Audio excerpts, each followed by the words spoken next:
What's up, sippers? Welcome back to another cup of conversation, where we have conversations worth having. I'm your girl, Coco. And I'm your girl, T. And welcome to episode 88, where we're going to talk about double standards. And we need to adjust, update the double standard list. That's what I feel like. It's 2025. I think we're still going by standards from like the 19, we always like to say. Like the kids say the 1900s. Yeah, the 1900s. We always like to say traditional standards. But I think we need an update on this list. Right. So we're going to start our episode off with our, original. How you feeling? How you dealing? I'm feeling like a track star. I'm a runner. I'm a track star. What? No, I feel like first of all, I feel like a track star. I'm kind of like, today, before I woke up, I knew that it was going to be a day. It literally was like something in every scheduled time. One thing you're going to do is pile it on, baby. Yes. You're going to look down that list and you're going to have something for every increment. This time, I really didn't try to, but what happened was I really did forget that my husband had a master class today. So I'm normally thinking like when I don't split stuff. Yeah, we split stuff up. And like literally this time he was like, baby, I'm focused on my master class, and I had to respect that. Yeah. So I had to do Corey hair last night. But I am learning to like delegate, because yesterday when I was at work, I knew that today was gonna be long, and I knew I didn't want to stay up all night doing Corey hair. Right. And so what I did was I called Carrie and I was like, hey, pick Corey up early from school. Take her to the Salon 23. Shout out to them. So you went? I took Corey. Okay. Carrie took Corey. And they washed her hair. They blow dried it. They gave her a treatment. And so when I got home, all I had to do was literally do her hair. Do the hair. Yeah. And so That's what I'm going to go get. That's what I'm like. I just need you to do it good. Corey was like, Mama, you need to go there. They massage your hair like this. She was showing me. I said, oh, yeah. She said she had a good time. She was like, I'm so glad. And we got a review from Corey. Yes. Okay. And shout out Salon 23. Look, my baby do not like getting her hair done, y'all. She cried. Like, that made she did not cry last night when I did her hair. Like, the process of detangling, getting in the shampoo, combing it out, blow drying it, it be hell. Mm-hmm. So that part already being done, it made both of our life easy. Like, we went to bed happy with each other. Usually after I'm done with her hair, she mad at me. You mad at her? Exactly. Turn your head, move your... Like, none of that. So I just feel like I'm a single mother today. Shout out to my husband, but I feel like very much like a single mother. No, bro. For real. Like, so dramatic. But yeah, I'm good though. I feel accomplished. That's what I feel like right now. I feel very much accomplished. I made it to the podcast on time. I was responsible, and I texted T beforehand and told her that I could possibly be late, planning ahead. Y'all don't even see the growth in me. T, you need to speak on the growth, because you know me. Look.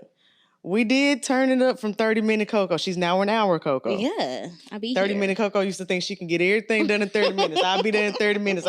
We live in Houston. Ain't nothing. No, for real. Girl, drive 42 minutes. Right. You talking about I'll be there in 30 minutes. 30-minute Coco. 30-minute Coco has upgraded. So I will give you that, because I did tell him when you was 30-minute Coco. So now I got to tell him when you ain't. I've been doing good, y'all. But how you feeling? I'm feeling good. I been putting stuff in order to, make life a little less stressful. And my man been gone for a couple of days. And so you single too? Yeah. Girl, I was taking the trash out the other day. I almost shed a little tear, because I missed it the first time. Not you didn't miss the trash. I missed the day. So when he missed, you can't say nothing. I missed the day. So I'm like, this too much to be doing. But like, I'm just getting stuff at home together, taking a little time for myself, spending a little single moment. Because I mean, like you said, I'm a single wife right now. I'm at home by yourself, just by myself. So, but it's a piece up in there. It's a little piece up in there. Yeah. I still talk to him every night. Other than that, it's some peace up in there. I got a quiet house. Ain't no kids running around up in there. Jesus, bless you. It is, hey, I'm taking my blessings where they at. No, for real. I ain't complaining. These are the times that you need to cherish for real. Yeah, I do. Because you ain't combing no hair. I ain't eating. I mean, I ain't cooking. Ooh. I'm eating little meals. And like, I ain't. Everybody take care of themselves. Washed a few dishes. Oh, yeah, and you was watching it. You real responsible. I would have been.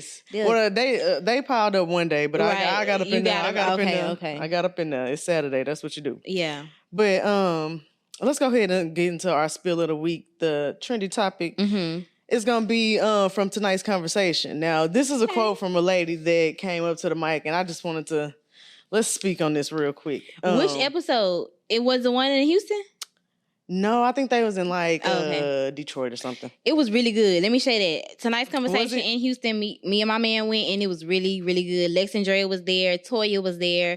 I think I watched some of that. Yeah, Brian was there. Mm-hmm. Buddha and his wife. It wasn't that episode because none of them was on there. Okay, yeah. But it was really good. But go ahead.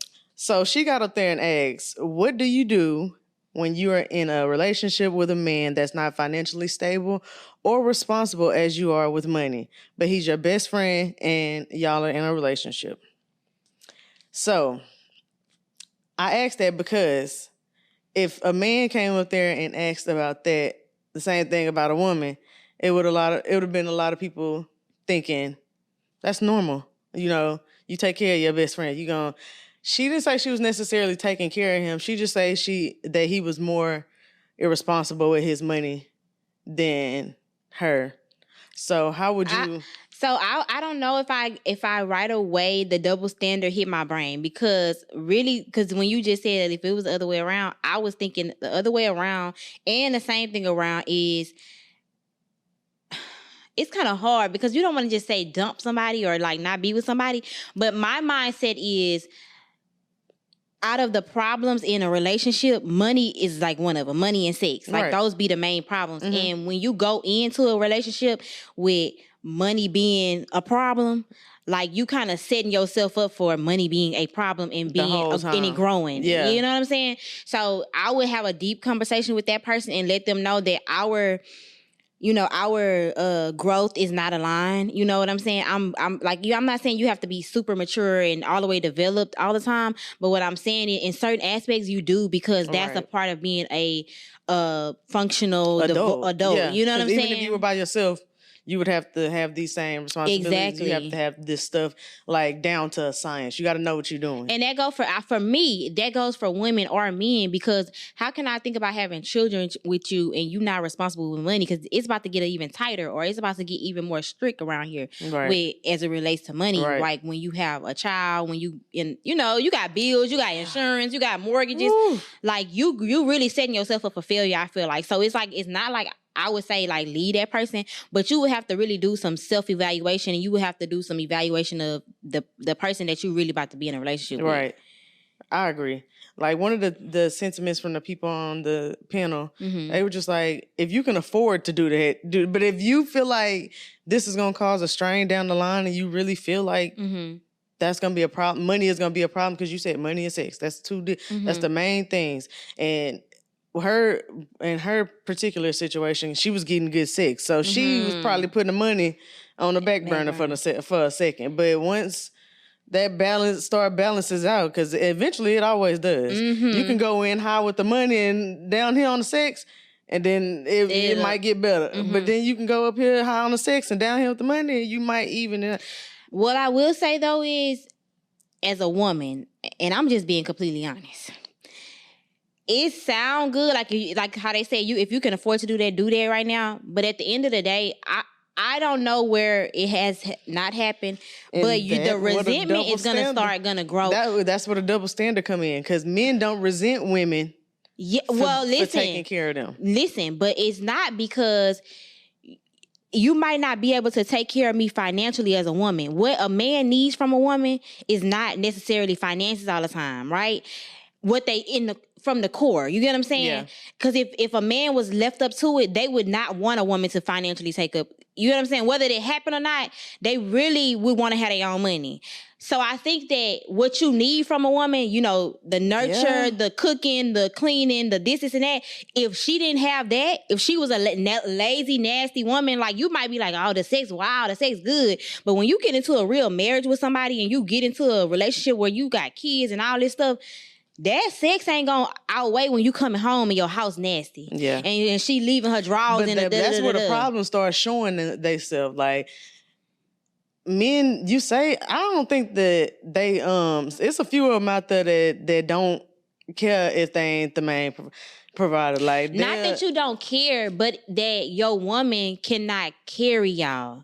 Men don't have an out there that feel like that. Well, I feel like if you a man, if you a man and you feel like your wife, you don't have no problem with your wife providing and carrying the load financially, then I'm gonna stand up and say you ain't no man, because I'm sorry, because like that is what a man is supposed to do. Like you're supposed to provide. Like you get something out of being a leader and a provider. And if you willing to just lay back and be like, no, I don't want to do that, then and I'm not saying that if you come to hard times and you have to be the house husband and your wife have to go out and get it for a little while. But normally what the standard is in a relationship, if you make that your standard, like are you setting yourself up for success by doing that? Like as a man. I feel you, because I kind of think the same way. But what if, like, I'm just gonna be Angel's advocate up in here. What if the wife a doctor? She already got a good job. I'm not saying in this economy we both could deserve a good job. Shit, but let's say she already making $150,000, $200,000 a year, and he like, okay, I'm not. He might be an engineer or something, making $80,000 a year. It's not about what you make though. It's about your responsibility. So for an example, my husband is an entrepreneur. It's been months where at my job, I probably made more than him in a month because it was one of them months. Right. But guess what?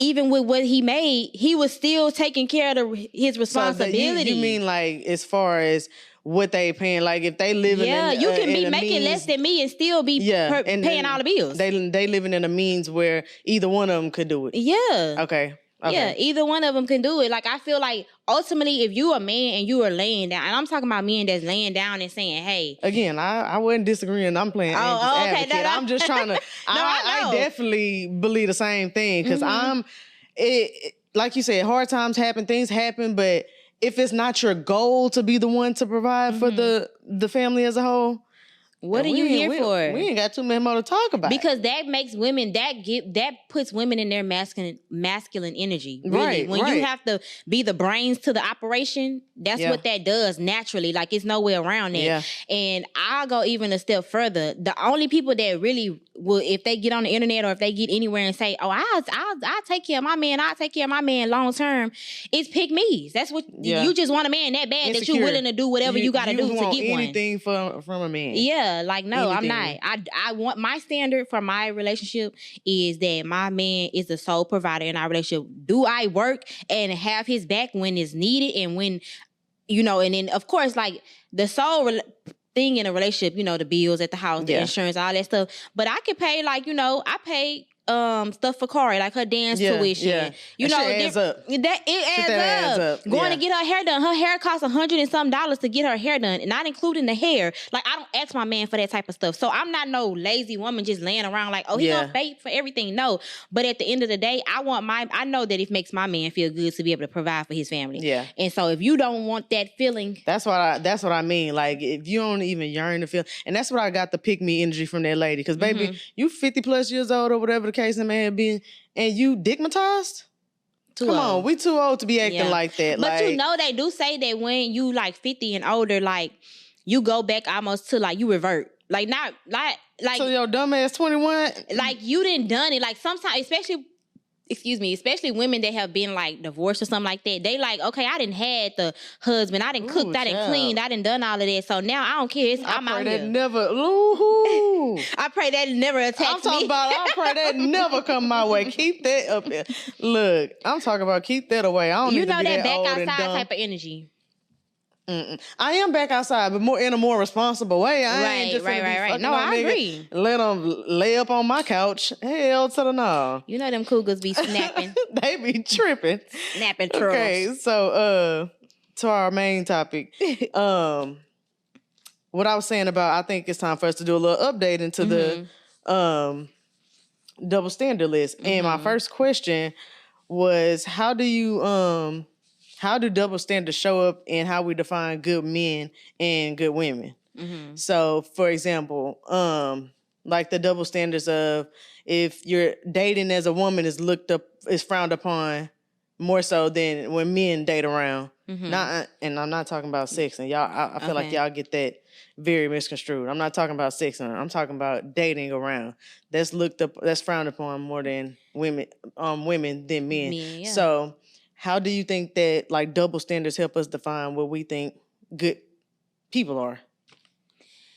So, for one, I just wish that it wasn't a double standard, because ultimately we all going through life experiences. You know what I'm saying? Yes. So, like, I feel like even if it is like sex, even if it is one of them things like sex, I don't condone it, or I don't, tell people to like do that. But at the end of the day, we all going through a level of experiencing things for the first time. You know what I'm saying? Or like doing stuff for the first time, or doing stuff out of immaturity. I'll say that. Right. So I think that we should all look at it just like that. Like, we can look at a man and say, oh, he was young. He ain't really know. He didn't have a father around. This and that. We don't get that same type of grace. And I think we need to leave it at an immaturity thing instead of a woman and man thing. Because I do think a little bit they play on our mindsets and the way we think about certain situations. Right. Like, and especially with men, like, I don't know if you see it like as much as I see it, but like you'll hear men talk about other women like, this X, Y, and Z, or harsher on like the Megan Thee Stallions, and then they talk about these women this harshly, and I just be like, but the men though, y'all don't have the like. It's not a good standard. It's almost a really good thing though, T. Now that I'm thinking about it, it's really a good thing, because that means that men look at us as being superior, better. Like, I would have thought better of like. But I want them to. They don't think that of themselves. They're supposed to lead, so I do want them to think that like. Even if all these women like this, if we act like this, then maybe they'll want to change their ways. Because you can change how you think about things. You can change but men just they want to keep us in that little box and be like, all right, since they like that, then this is how we could be. We could cheat, we could do this because they already hoeing around. They already, Right. I feel like it's more to justify what they want to do anyway. Well, what I will say is I do think it's a decrease in it now, because men are seeing that like that is not being a man is not an excuse to be a hoe, or being a man is not an excuse to be raggedy in the streets. You get what I'm saying? Right. Or in any capacity. I think that is decreasing, and it's becoming more about the character of a person. Like, now people are realizing for whatever reason that it's not about me being a man. That's why I'm like this. It's about I have bad character. I make bad choices. Okay. So I think that I think that we are moving from it, because I think that men I can see that some. Yeah, you know how we talk about like the men that are more sassy? Mm-hmm. I think in that same instance, it's not that they're sassy. It's that they're waking up to the fact that I deserve good too. Like how I said, they think highly of us. I think they believe like I deserve better too. I ain't sticking my thing in anything either. Like I don't want to be known for that. Like I don't want to be known for hitting all the, you know what I'm saying? Mm-hmm. The low level women, I guess, in the world, or the women. Because if you hear how they talk, like how the guys talk on Tonight's Conversation, they just like, yeah, of course women gonna throw it at you, but you got to be man enough to know. I'm not turn some down. Turn it down a little every now and then. You can't just because I'm a man and I wake up on hard and this is how my body works, that I'm gonna go use it every time. Like you don't have to have that mindset. That don't have to be how you feel about things. I think men are becoming more self-disciplined. I can see that, and that's what we're gonna stop it at right here, YouTube, because there's gonna be a lot of people who don't disagree with that statement right there, but. See y'all next week, YouTube. Make sure y'all like, subscribe, comment, and we're out. Bye. All right, so let's keep going with the double standards that kind of go towards this. Did I answer your question though? Yeah, I guess. How do you say? I said how do because you said our mindsets could be like they're kind of changing towards that. So, yeah. Okay. Men, I don't know about them being disciplined. It's a work in progress. Let's say that, because I was listening to Pastor Mike Todd this morning, and he was talking about belief versus behavior. Some of them believe in it real good, But are they practicing? Are they practicing it? Like we talked about a couple weeks ago with our good friend. Yeah. They ain't practicing it like that. You know what I mean? I can agree. I think that but I feel like we got to go in phases. Everything comes over time. Yeah. And I think the idea of acknowledging that it's not about being a man anymore is the work that they have done. Right. Now, are they practicing it? Probably not all the time. You get what I'm saying? So I think that we making some progress. Yeah. By, acknowledging the fact that, okay, I'm just a sad ass man. I ain't just a man. I'm just a sad ass man because I'm choosing to do certain things. Right. You know? So yeah. You got to know the difference. Right. And when to start getting some help and start doing something to fix that. Exactly. Okay, so when men are seen as assertive or dominant, they're called leaders. When women do it, it's more of a bossy behavior, like how they talk about the black woman supervisor or angry black woman. Yeah. Do you see that double standard changing, or is it staying the same now? Is that something we need to update? I think that's gonna stay the same because I don't know. I do know, but okay. So I think that it's gonna stay the same just because I feel like as a woman, and I'm learning this, I would be deemed as one of the masculine women as it relates to how I deal with my men. I can be more of an alpha woman and more demanding and more controlling. I'm being honest on this episode. But I also feel like I have been around women, like me being around Jazz, she challenges me a lot. To be softer? Not to be softer, just to be accountable. And okay. She in how I handle my husband.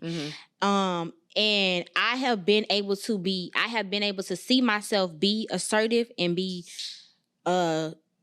strong in what I believe or what I want to happen without being rude and alpha-ish. Yeah. So bossy. I have been able to do it without being that. So now it's telling me that you just want to be that. You know what I'm saying? You just choosing to do that. So now I can say that it can stay that way. If a man is more rah-rah and alpha and wanting things done a certain way, I feel like as long as it's done in a way that's healthy, then it's cool. And then a woman needs to still be in her feminine and be able to be assertive and still be able to show up feminine. I think it needs to be all across the board that as long as you do it with some kind of respect and you communicate well and you're not trying to belittle nobody or whatever, I think that's where it kind of come into play because sometimes I can admit, as a black woman, our mouth can get a little spicy. Woo! So talking about, cut you up. Yes, and we could have said it in a whole different way. We could have just said, "Now, Michael, you haven't been performing well." But we done went up in there and got on your ass. Not the corporate language. No, for real, because we could have went up in there and we done went up in there and got on your ass instead of just pointing out. Okay, so last week you did X, Y, and Z. And I seen a clip of Drika, and she talked about how she doing, and I've been trying to do that lately. She talked about how she how can she get what she want out of a situation without coming across rude or nasty and stuff like that. And she calls it a sandwich. I'm telling you, I'm practicing on that right. Yeah. She says it's a sandwich. So you lead with something nice. Yeah. Go on, say what you got to say, and then you close it off with something nice. Yeah. You know what I'm saying? Like, it's a way. And I think that men in general, they respect it when it's coming in a softer tone. I don't think they just want to rebel against what we saying because they know we right. Right. They know we know the way. You know, it's almost like God should have made us the leaders, but we're not gonna talk about that. But the backbone. Yeah, you know what I'm saying? But they do need it. Their ego needs it a little bit different. And I can respect that. Yeah. I can respect it. It is something that is just like, I feel like in their DNA, like their ego definitely needs that. Yeah, they do. Okay, so this one is networking for men is business, but for women it's flirting. Is that something that you feel like is changing? Kill it. Kill it. Because we making the most money out here networking. Exactly. Killing it. Girl, I'm telling you, my man has the most outrageous. I'm working on him. We working on it together. But like his mindset with double standards, girl la la. I be like, I'm sorry, what? Like, he be outside networking. He talking about, we at the studio politicking. It's all kind of people over here. I know it's not just niggas. Right. Let me look in this camera when I say that. So, but you know me, it's not, I don't even care though. I don't though. Yeah. I don't. That's what I'm saying. But you know how but they to them, it's so different. Like, it is so, I'm at the house, feet up. I'm enjoying as long as you make it back safe. Exactly. That's what we be worried about. I'm relaxing. I'm not thinking about who there. Mm-hmm. But of course, I'm gonna see the pictures and stuff. Of course, then I see later on. Okay, there's some people there, but like, what? I don't care. Right. Like, I wasn't thinking about that. Yeah. That wasn't in my wildest dreams. I was up in here rubbing my feet together, snacking on stuff. Butt naked. You know, I'm talking about. I'm talking about any. Yeah. I'm talking about relaxation and But when we going out, they thinking about the worst thing possible. Like, but you know, my man, he trying to act like he don't care either. He don't give me no flack when I'm actually going out, right? But he always say something like, I'll be talking, he be like, yeah, I be seeing how them little podcast, you and them little podcast niggas, what? I swear to God, Mama do the same thing, and I just be like, "What are you talking about?" Like, and then one day he went ahead and told me, "I had a dream about something." He was telling me something about one of his dreams, and then he was like, "Yeah, and I caught you cheating with one of them podcast niggas." I said, "What? Now we gotta stop the podcast." Like, what are you talking about? What are you even saying? Like, that's where your mind be at, though. Yeah. That's your subconscious mind. That's where your mind be at. Because I ain't never had that kind of dream. Yeah. I ain't never. You be slick. You can stay out as long as you need to. I ain't never had that kind of dream. Yeah, I think that that needs to die because I feel like for the world's sake, because we need to get accustomed to having healthy platonic situations. Yes. I think we traumatized by platonic relationships that they not really all they want. Yeah. And sometimes it does come with some truths, like, no, they really want something else. But it is very much, especially working relationships. When we talking about work, there are people, cameramans, anything, truck drivers, like we network, like coffee shop owners or whatever the case may be. They are genuinely trying to figure out their business, and we be doing the same thing. So I think they just need to die as a whole, and we need to deal with our trauma as it relates to opposite sex relationships. Mm-hmm. But let me say this, like, as I think women, we have it more down to I know a lane where I know I'm not gonna speak for all women because I'm about to say only when we in a relationship. That's the only time we know, because it be women that are out single, ready to mingle. They look at every nigga that what they say once what they say you green, you in, or what they say. Yeah, they think a man opening the door for them. When they don't have no man, they think a man opening the door means something. Or if a man say, "Oh, your shoes nice." No, I ain't, because I ain't never thought like that. Remember I told you this before, I'm so green, like I be forgetting that I'm a bad bitch sometimes. I live in this body, so I don't just be in the mirror like, damn, you did it today. You did it today. But when I go outside, I live in this body. When I go outside, people be like, "Oh yeah, she look like so." I don't even be paying attention. I'm thinking they just being, I'm just thinking they being nice to everybody like this. Like, you would have held that door for the next bitch. That, like, in my mind, like. But it's some women that look at that as like go time. Yeah. No, I've never. Shit, I was just talking to an old man at after church one day. When I go to church, we go to Frank's afterwards, little Frank's bar. And I set up at the thing by myself, the little bar, because, I was by myself. I went with Bubba this time. And he was like, "Yeah, you usually sit at the bar when you come up here?" He said, "I feel like everybody that's lonely be sitting at the bar." And I said, "No, I usually come here with my boyfriend. We be sitting in the booth and stuff, but I figured I didn't want to take up too much space today." And he was like, he just sat there and talked to me for a second, but I ain't think nothing of it till he said, because he must have missed the first part when I said I had a man. He was like, "You married?" He didn't miss it. Yeah. Yeah. He said, "You married?" I said, "No, but I have a man." I have a man. He said, "Oh, okay." And then he said a few more things. He said, "Well, I'm going to let you enjoy your breakfast. I'm going to go ahead. I'm going to go." He gone. So, I'm going to go ahead and then pay for the breakfast. But that's good though, because bitch, you got a man. But like you were saying, some women, I didn't really even see that shit coming. It was an older man. I really didn't. But some women take into that. But some men, don't know how to just leave it at that. You know what I'm saying? He could have left it at, why you like to sit up here at the bar? You don't never really sit, you know. Yeah. You always you married. He was trying to slide in. Yeah, but like, it'd be a problem for a little bit of both. Because women sometimes feel like anybody just trying to talk to them, but men do be trying to talk to them.